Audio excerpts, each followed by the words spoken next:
একটা কাপড় কিনতে হবে একটা শোকেস নাই, কোন বস্তায় ভরি কোন বস্তায় খুশি কি করি। পোশাক আদি কি আপনি কিনে দেন আপুর? বিউটি আপুর কি পোশাক আদি আপনি কিনে না দেন? আমি কিনে দেবো কোনটা মানসিক দেয় বুন তাহলে বিউটি আপু আপনাকে বিয়ে দিয়ে দেবো, আপনি রাজি আছেন না? রাজি আছেন? হ্যাঁ, আগে জিজ্ঞেস করো কিরম ছেলে। কিরকম ছেলে পছন্দ করেন আপনি? কিরকম ছেলে পছন্দ করেন? হ্যাঁ সবুজ দুলো বের মতন, হ্যাঁ, সবুজ দুলো বের সুন্দর দেখে আপনি ছেলে ই করে দেবো। কথা খালি সুন্দর হলে হবে না, আমার ভবিষ্যতে ভালোবাসা লাগবে, ভালো রাহা লাগবে, আমার ভবিষ্যতের জন্য কিছু করে আপনাকে দেওয়া ভালোবাসবি, হ্যাঁ হ্যাঁ, আপনি দায়িত্ব নিবি, পোশাক আদি আপনার সাদা জিনিসপত্র কিনে দিবি। আর তুমি যে আমার কাছে করা আমি বিয়ে পরে নামাজ পড়বো, নাচ বলা কাম করবো, আমার স্বামী করবো, আমি খালি নামাজ কাম করবো, ছাল পালে যত্ন করবো।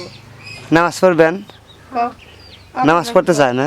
হুম মাশাআল্লাহ, অনেক তো ভালো তাই তো। চিন্তা ভাবনা। সেই কথাই তো কয় যে আল্লাহ আমাকে ভালো করে দিলি, আমি বিয়ে হলি পরে আমার স্বামী কব আমি আগে কয়া রাখবো যে শোনো আমি কোনো কাজ কাম করবো না, আমি রান্না করবো না, আমি খালি সাইডে খাবো আর নাচ কালাম করবো আর ছাল পালে যত্ন করবো। তাই না? হ্যাঁ ছাল পালবি, ছাল পালে যত্ন করবো, তুমি মানুষের দিবি, মানুষ কাজ করবি, রান্না করবি।